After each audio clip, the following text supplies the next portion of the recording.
Hey everyone, in this video I will be showing you how to change the language in Visual Studio.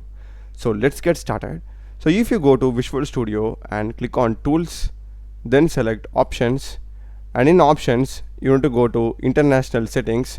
Here we will be having the option to change the language, but by default only we will be having English.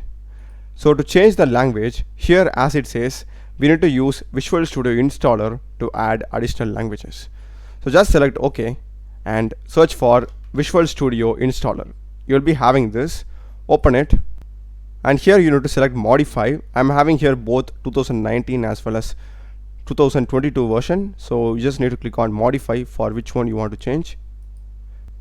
And at the top you are having language packs, select it, and here we have these many languages to add. So in this case, let me go with Korean. Just check this and you have to select modify. Click on yes. So this will take some time to download it. Just be patient till then. So once it is done, make sure that you are restarting your Visual Studio. So after restarting, go to the same options, tools, options, and under environment you need to go to international settings. And now if I check this drop down, as you can see, I'm having the language Korean also. I will select this and click on OK. So it needs to get restarted. Click on OK.